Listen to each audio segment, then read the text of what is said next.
Amém? Glória a Deus, toda honra, toda glória pertence ao Senhor. Amém, amados? Trago uma palavra de Deus para o seu coração nessa noite. Vamos abrir as nossas Bíblias no livro de Êxodo, a Torá de Moisés. Êxodo capítulo 14, verso 15. Gostaria de falar hoje sobre oração, tempo de orar, tempo de ação. Palavra, uma reflexão que o Senhor trouxe ao meu coração nos últimos dias. Eu quero compartilhar com a igreja. Amém, amados? Êxodo capítulo 14, verso 15. É uma palavra muito conhecida dos irmãos. Tem até alguns corinhos, né, com esse texto. Todos acharam, amém? Êxodo 14, 15 diz assim: Disse o Senhor a Moisés: Por que clamas a mim? Dize aos filhos de Israel que marchem. Mais uma vez nós estamos findando, né, mais uma etapa. Um ano está chegando ao final, ao fim, 2018. Louvamos ao Senhor porque até aqui o Senhor nos ajudou. E eu quero agradecer a Comunidade Batista da Paz, na pessoa do pastor Davi, pastor Marisa, todos os pastores, pastor Deir, Reinaldo, pastor Adonai, suas esposas, todos o corpo de obreiros, né, pela honra, né, concedida e pelo privilégio pela honra de estar aqui com os irmãos durante esse ano de 2018, pela confiança que nos é dada e pela paciência dos irmãos. Bem, ontem nós encerramos, né, mais um ciclo aí no Infop, a disciplina de hermenêutica, e nós louvamos a Deus, porque o fim das coisas é melhor do que o começo, né? Então, amados, Êxodo 14, 15, na minha leitura bíblica anual, eu me deparando com esse texto de Êxodo capítulo 14, verso 15, eu comecei a parar, meu Deus, é interessante porque Moisés está num momento muito difícil na sua caminhada. Ele está num momento de libertação, tirando o povo do domínio do jugo de Faraó depois de 430 anos. Agora Moisés se depara, depois da libertação, com o primeiro grande desafio. Moisés está encurralado. À frente de Moisés estava o Mar Vermelho, no seu encalço estava o exército de Faraó, e naquele momento difícil, no beco sem saída, Moisés se dobra e vai clamar ao Senhor naquele momento tão complicado. E quando Moisés começa a orar, quando Moisés começa a clamar ao Senhor, o próprio Deus vira para Moisés naquele momento e diz: Por que você clama a mim? Então eu entendi, meu Deus, o Senhor estava dizendo para Moisés que não era tempo de orar, era tempo de agir. E muitas vezes, amados, nós oramos, intercedemos, clamamos durante muito tempo, especialmente em momentos difíceis, como Moisés estava enfrentando. E muitas vezes nós continuamos a orar, continuamos intercedendo, clamando, mas o Senhor estava dizendo: Moisés, não é tempo de clamar, não é tempo de interceder, não é tempo de orar, é tempo de agir, é tempo de dizer aos filhos de Israel que marchem. E essa palavra tocou meu coração, amados, porque a Bíblia tem várias referências sobre a importância de orarmos sem cessar. O próprio Jesus nos ensinou que devemos insistir. Mateus capítulo 7, versos 6 e 7. O Senhor disse que nós devemos pedir, nós devemos buscar, nós devemos bater. E a ideia do texto é de continuidade, de perseverança. Lucas capítulo 13, tem vários textos que nós encontramos a Bíblia nos incitando a orarmos incessantemente. 1 Tessalonicenses 5,17, Paulo diz: orai sem cessar. 1 Timóteo capítulo 2, versículo 8, nós devemos orar em todo tempo, em todo lugar, levantando mãos santas, sem ira e sem contenda. Mas eu entendi, amados, que tem alguns dados momentos da nossa vida que nós devemos agir. que nós não podemos ficar apenas no plano da intercessão. E Moisés estava numa situação difícil, e naquele momento difícil, geralmente, nós clamamos. Tiago, escrevendo no capítulo 5, ele nos diz que aquele que está triste, ore. Aquele que está contente, cante louvores, mas aquele que está doente, chame os presbíteros da igreja e fará a oração da fé. Então, amados, muitas vezes nós estamos passando momentos difíceis, estamos vivendo um momento muito complicado em nossas vidas, e de repente estamos prostrados, estamos clamando como Moisés estava naquela situação. Moisés não via uma saída, Moisés estava encurralado, o mar vermelho à sua frente, o exército inimigo no seu encalço, na sua retaguarda, e ele vai chorar ao Senhor, ele vai choramingar com Deus. E Deus diz para Moisés: não é tempo de clamar. Por que clamas a mim? Dize aos filhos de Israel que marchem. Eu não sei se você está vivendo um momento difícil na sua vida, complicado. Talvez você esteja clamando, intercedendo, e muitas vezes, irmãos, nós nos colocamos de Deus com muito quebrantamento, com choro, com humilhação, diante das situações que nos advêm. E é interessante porque a palavra de Deus para Moisés não era para ele continuar orando, era para ele levantar, é para ele caminhar, é para ele motivar o povo, era tempo de marchar. E a minha palavra para você, a palavra de Deus para a sua vida hoje, eu não sei o que você está passando, mas o Senhor está dizendo: é tempo de marchar, é tempo de marchar, amém? É tempo de caminhar, é tempo de avançar. Como cantamos aqui, pela nossa fé nós vamos andar sobre as águas, aleluia. Se nós não passarmos a pés enxutos, se o mar não se abrir diante de nós, nós vamos andar sobre as águas. É aquela canção que cantávamos, né? Como é que é a música que... um corinho? Rompendo em fé. Rompendo em fé. É isso aí. Minha vida se revestirá do teu poder. Aí tem a parte. Como é que é a parte das águas? Eu não sobrenatural, vou plantar e colher. A cada dia vou viver rompendo em fé. Amados, geralmente no momento difícil o que nós fazemos é clamar. E é verdade, nós precisamos clamar em momentos difíceis, em momentos complicados, como Moisés estava. Mas o Senhor estava dizendo para Moisés que era tempo de caminhar, era tempo de marchar. Amados, muitas vezes nós oramos por salvação. Senhor, salva a nossa cidade. Senhor, salva o meu amigo, salva o meu vizinho. Geralmente os irmãos que estão envolvidos nas células, nos pequenos grupos. Senhor, salva meu pai, salva minha mãe. É verdade, tem um tempo de nós orarmos, mas tem um tempo, amados, de nós evangelizarmos. Nós não podemos ficar simplesmente no plano da intercessão. Existe o tempo que nós clamamos por milagres na igreja. Senhor, nós queremos ver os aleijados andando nesta igreja. Nós queremos ver os cegos enxergando, os surdos ouvindo. Nós queremos ver os mortos ressuscitando, porque a Tua palavra, nós cremos no poder da Tua palavra. Glória a Deus por isso. Nós temos que orar mesmo. E a Comunidade da Paz tem sido uma igreja intercessora nessa cidade. A gente acompanha as vigílias, a oração. Sempre os irmãos estão orando, clamando todos os dias, isso é muito bom. Mas, amados, mas tem aquele momento que nós temos que ir de encontro aos enfermos, que nós precisamos impor as mãos sobre os enfermos, porque eles só serão curados pela imposição das mãos da igreja. Xarabassuri canta alabacai. Como os milagres vão acontecer se nós não orarmos pelos enfermos? Precisamos orar sim, precisamos interceder, é verdade. Muitas vezes estamos orando: Senhor, liberta aquele endemoniado, Senhor, liberta os cativos. Mas quantas pessoas, irmãos, estão cativas nos lares? Existe o tempo de clamarmos, mas tem o tempo de nós entrarmos nas lares para libertarmos os cativos, porque a grande maioria deles estão nas casas, nos lares, nas vielas, nas encruzilhadas, nas aldeias. Acontece na casa do Senhor, acontece.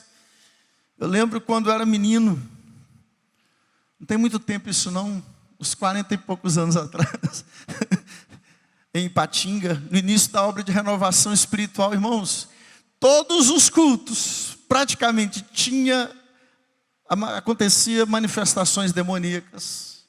No início do evangelho na cidade de Ipatinga, era tanta gente endemoniada, sangue de Jesus tem poder. Todo culto manifestava um demônio, e muitas vezes o pastor pregar e tinha que amarrar o demônio, aí pregava, depois expulsar o demônio no final do culto. Quase eu cresci no meio da renovação espiritual, irmãos. O tempo foi passando, a cidade foi sendo evangelizada. Ipatinga hoje tem quase 50% de evangélicos. Dificilmente você vê uma sessão de libertação no culto. Porque aqueles que estão cativos estão nos lares, muitas vezes, estão em outros lugares. A grande maioria da cidade tem muitos desviados, conhece a palavra de Deus.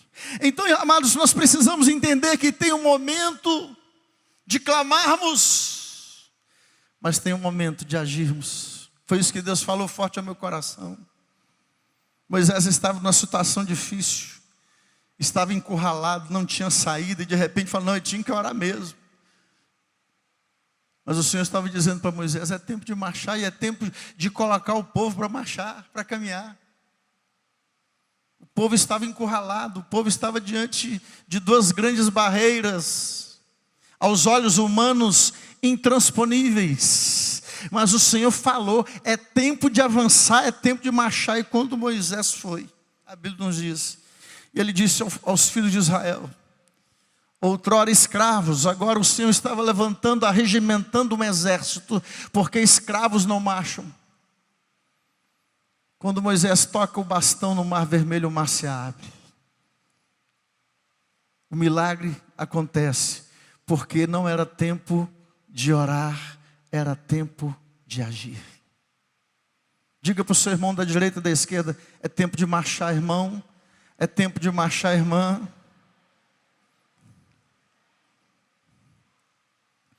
Geralmente quando estamos no beco sem saída, irmãos, a gente vai para os pés de Jesus e começa a reclamar com o Senhor. E foi isso que Moisés fez. A gente começa a reclamar, a gente começa, Senhor, olha o que está acontecendo comigo. Olha, Senhor, como Elias, quando estava fugindo de Jezabel, eu fiquei sozinho, não tem mais ninguém, e não sei o que, e reclamando com Deus, dentro de uma caverna. E o Senhor falou com Elias, com o profeta Elias, tem 7.000 joelhos que não se dobraram diante de Baal.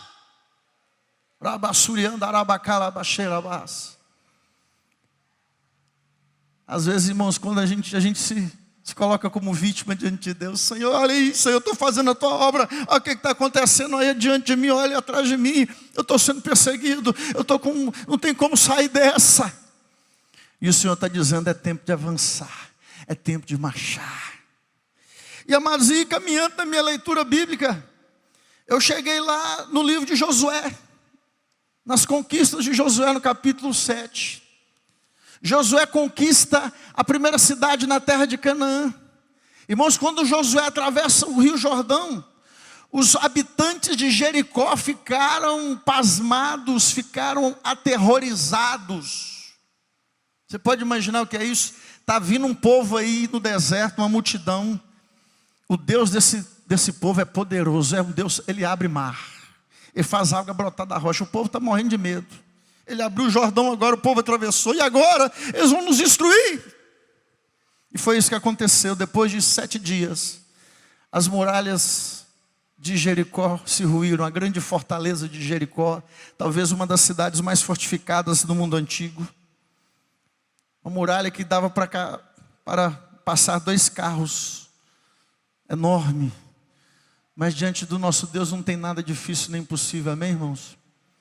Só que depois da grande conquista, agora Josué tinha um pequeno desafio, uma cidadezinha, pequenininha. E Josué falou, olha, manda 3.000 homens. Ouviu o conselho lá dos seus líderes. Mandou 3.000 soldados contra a cidade de Ai. E irmãos, a derrota foi muito grande. Os soldados de Israel, os soldados de Josué saindo gritando, ai, ai, ai, ai, ai. Todos eles fugiram diante dos guerreiros de Ai. Não é assim? Cuidado depois de uma grande vitória, hein? Cuidado.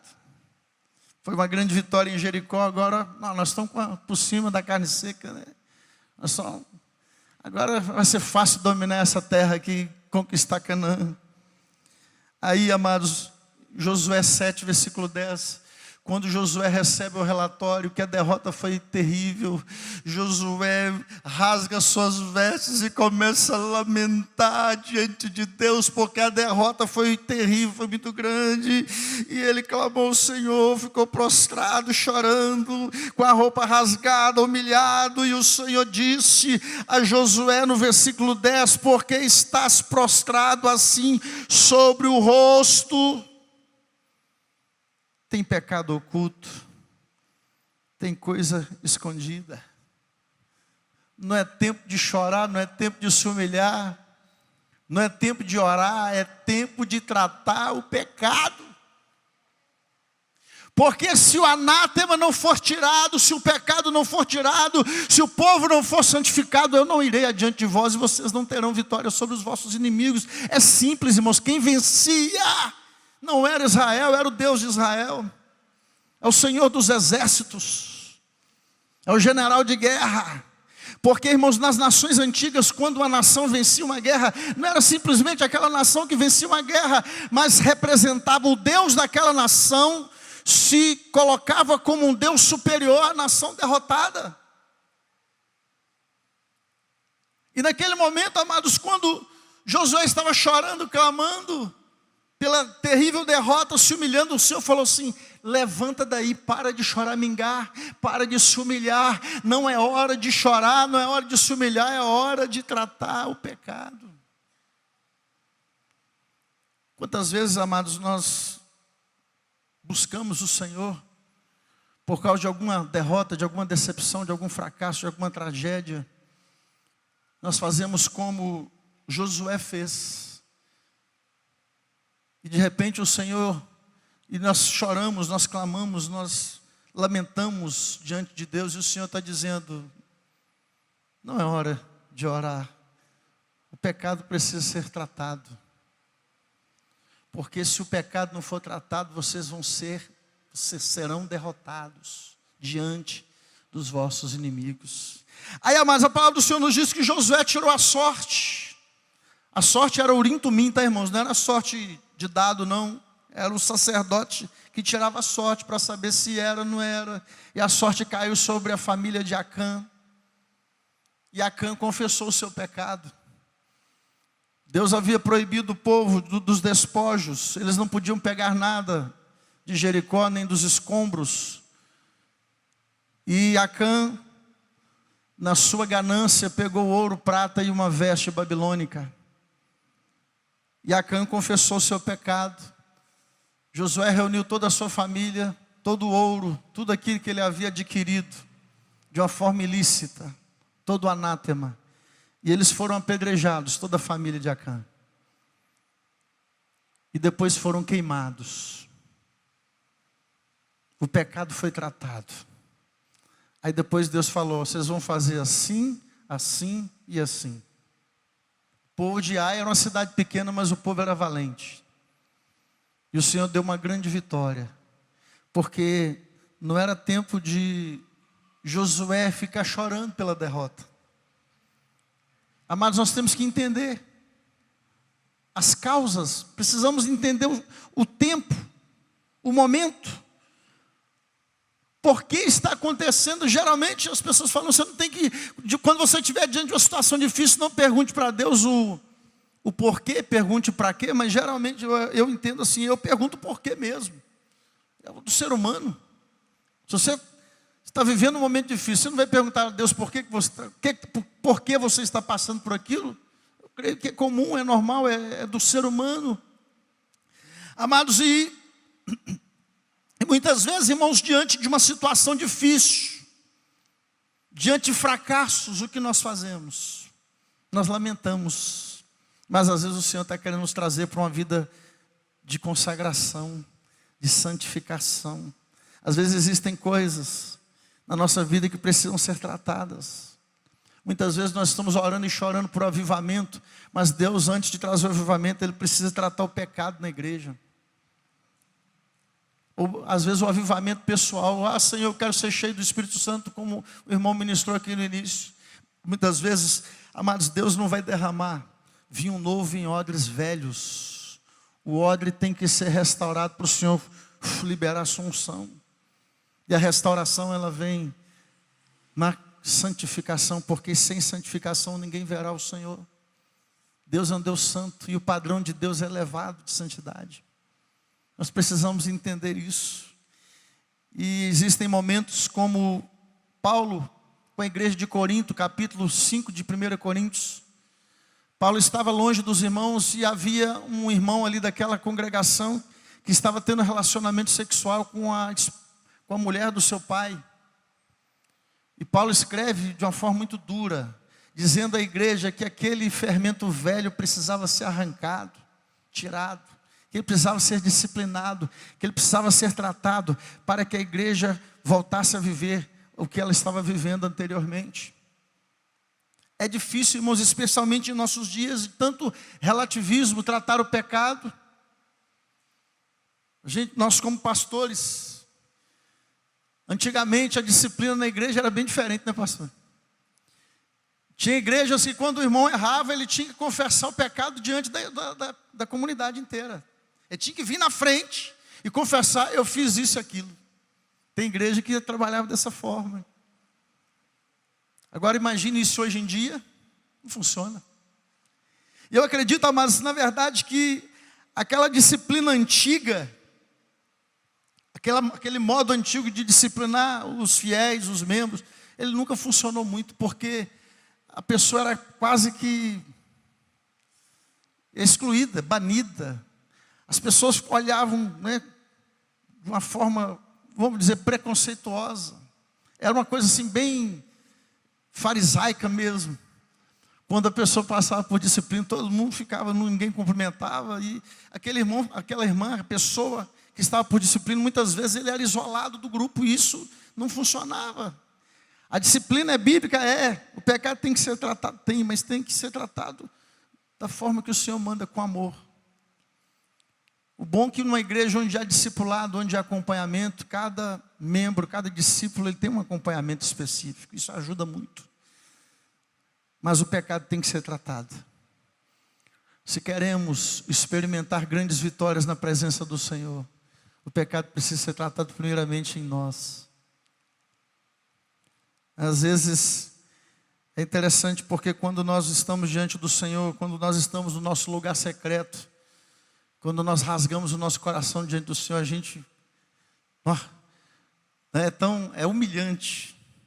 É humilhante quando nós nos despimos diante de Deus. Porque quem tem um lugar secreto, quem tem intimidade com Deus, ele revela, ele se desnuda diante do Senhor. E é humilhante, né? Quando você está ali no seu momento a sós com Deus, falando com Deus: Senhor, me perdoe pela minha arrogância, porque eu contei mentira, porque eu fiz isso, porque eu fiz aquilo. Mas de repente, quando alguém nos adverte, nos exorta, nós não aceitamos. Quando o irmão, às vezes um irmão, alguma pessoa, ela nos adverte, nós não aceitamos a palavra daquele irmão, mas na verdade, irmãos, nós somos muito piores do que a gente imagina às vezes. Porque quanto mais nós nos achamos bons, quanto mais nós pensamos que nós somos santos, eu acredito que nós estamos precisando mais de nos aproximarmos do Senhor, porque não tem como nós nos aproximarmos de Deus e não reconhecermos as nossas misérias. Quanto mais eu me aproximo da luz, mais eu vejo as minhas falhas, os meus defeitos, porque Deus é santo. E não tem como nós nos humilharmos diante dele. E o pecado precisa ser tratado. Josué foi choramingar diante de Deus. O Senhor falou: pode levantar daí agora. O que você está fazendo aí? É engraçado, é interessante, irmãos. Imagina o cara prostrado, chorando, com a roupa toda rasgada. E Deus fala com ele assim: o que você está fazendo aí, meu filho? Levanta, levanta, levanta, levanta. É engraçado. Tem anátema, tem pecado oculto.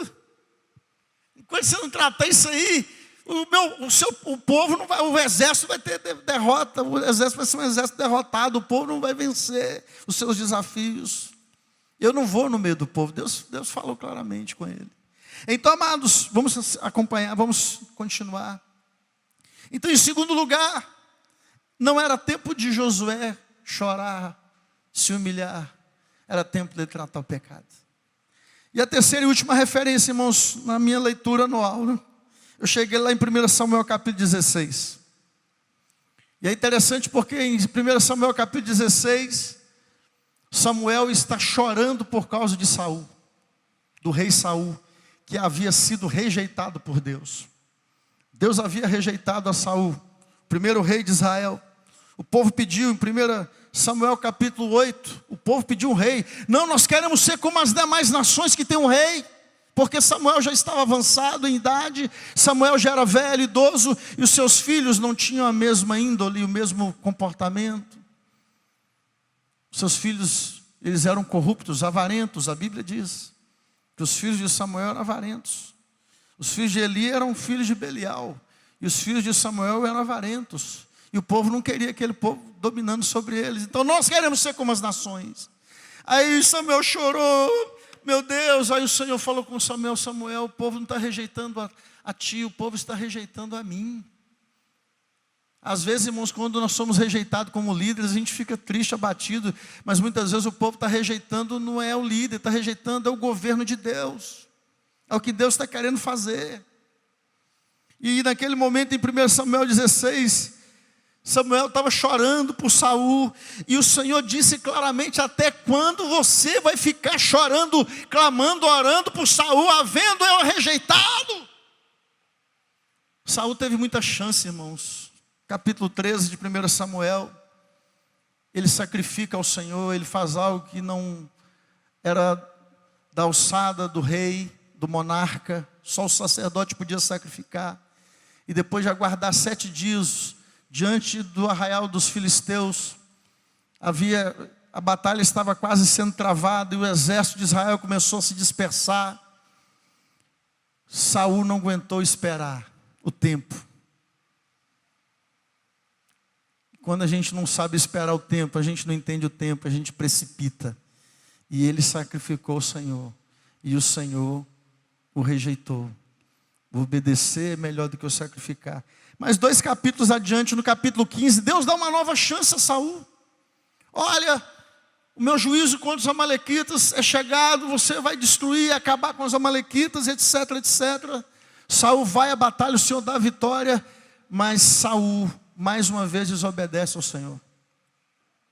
Ele preserva o melhor do rebanho, do gado, das ovelhas, e preserva o rei Agag. E a palavra do Senhor nos diz, irmãos, que quando Samuel chegou e viu aquele barulho dos bois, do despojo, Deus usa a boca de Samuel mais uma vez, e ele diz assim: arrependo-me de haver constituído Saul rei, porquanto deixou de me seguir e não executou as minhas palavras. Então naquele momento Deus rejeita, e a Bíblia nos diz que Samuel jamais depois desse dia viu Saul. Mas como homem de Deus, ele continuava orando e clamando, chorando e pedindo a Deus misericórdia.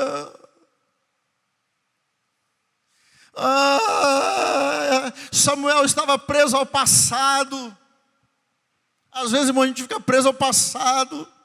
A gente quer que o passado volte, não quer que o passado volte, não. Em nome de Jesus, Deus tem novidade, Deus quer trazer o novo.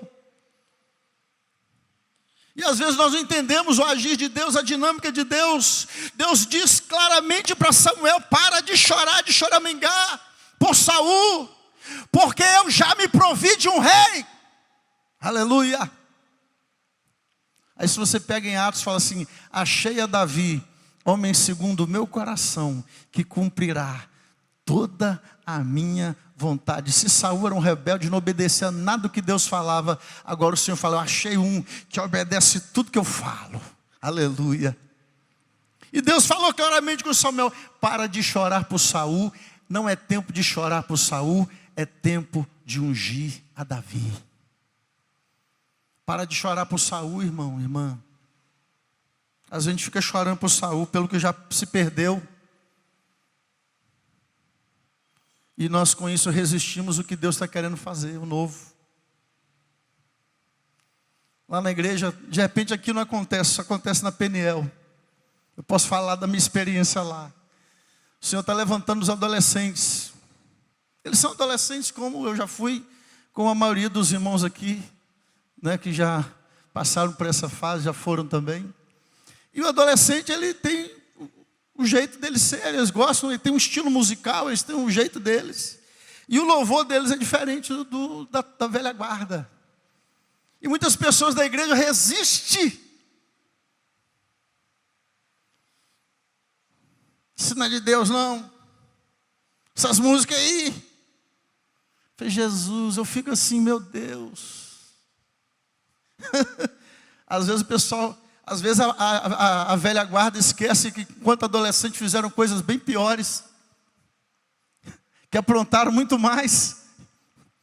Mas, irmãos, é a dinâmica do reino. Nós não devemos desejar que o velho volte, porque as coisas vão mudando, irmãos.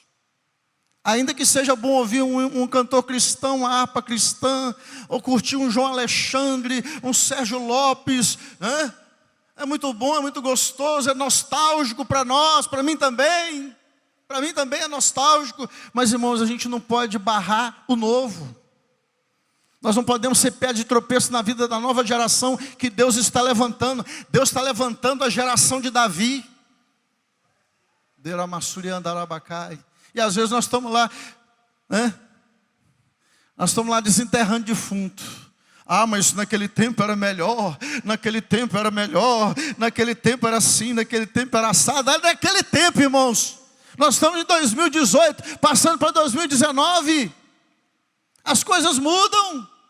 E Deus estava querendo levantar uma nova geração. Deus estava falando para Samuel: você é tempo de você ungir o novo rei. Eu me provi de um novo rei. Derrama óleo na cabeça dele. A obra tem que continuar.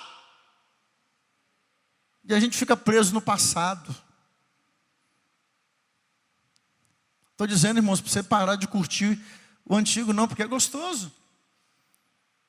Mas a gente não pode esquecer que tem uma nova geração chegando, e nós devemos ser bênção na vida deles, e não pedra de tropeço. Porque eu já vi, irmãos, uma turma de maduros, né, da velha guarda, com os adolescentes na roda, eles descendo o pau nas músicas que eles cantam. Essa música é assim, essa música é assado, e não sei o que, não sei o que. Pelo amor de Deus, gente. Deixa Deus fazer o que Ele tem para fazer.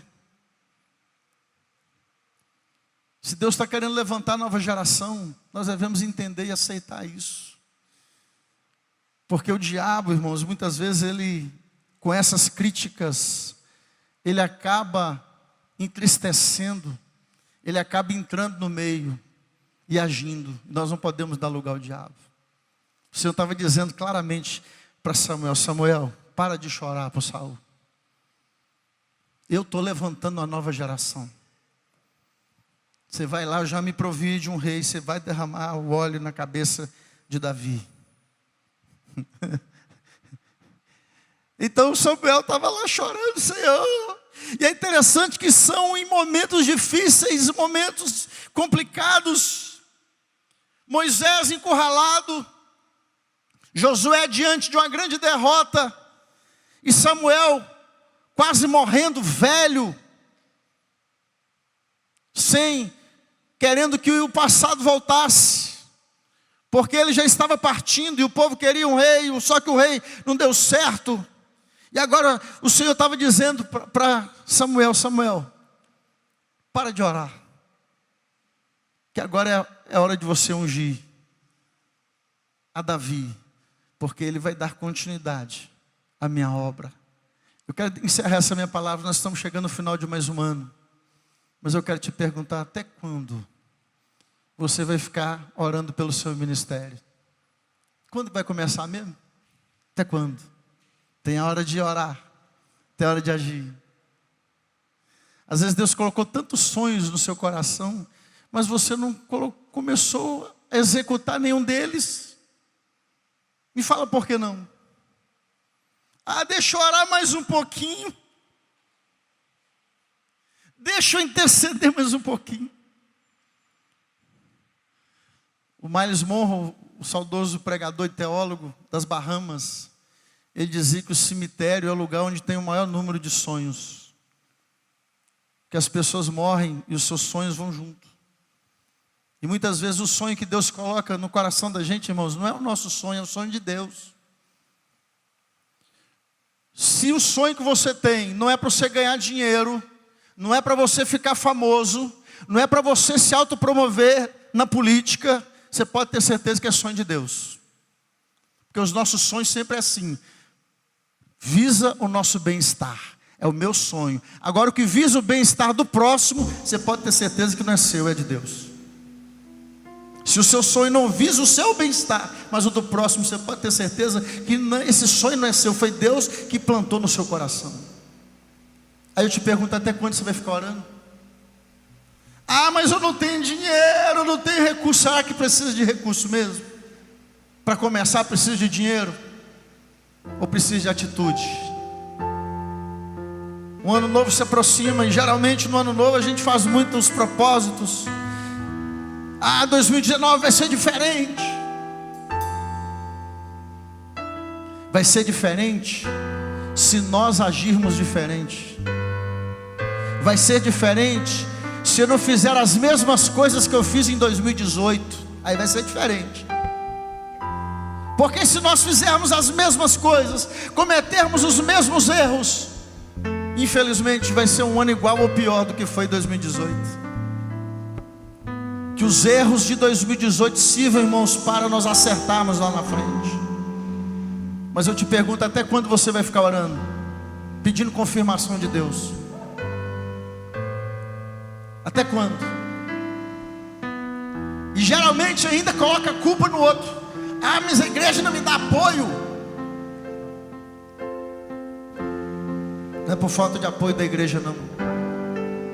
Porque se Deus colocou um sonho no seu coração, é você que vai gerir esse sonho. Você vai descobrir pessoas que compartilham e coadunam do mesmo sonho. E você vai conseguir reunir um grupo de elite, um grupo que tem o mesmo sonho, que tem o mesmo pensamento, que Deus trabalha, já trabalhou no coração dele da mesma forma. Então é esse grupo que vai começar trabalhando. Agora, irmãos, nenhum projeto começa com a multidão. Tudo começa pequeno, de uma forma simples. Quero deixar essa palavra para você nessa noite. Para de choramingar com Deus. Ai, para de ficar reclamando pelas derrotas, pelos fracassos. A questão é o seguinte: você aprendeu com os fracassos, você aprendeu com as derrotas. Glória a Deus por isso. Porque você está amadurecendo, você está crescendo, você está se tornando mais forte.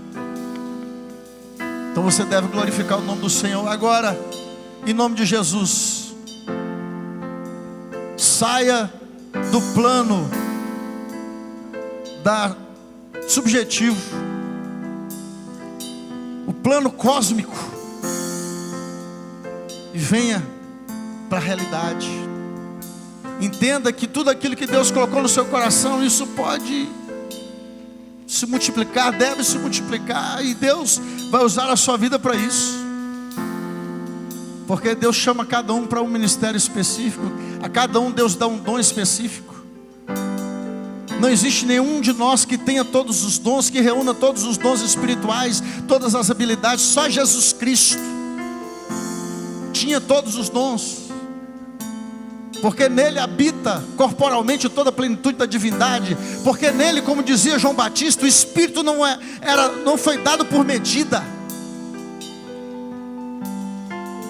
Então, amados, deixa Deus te usar, amém?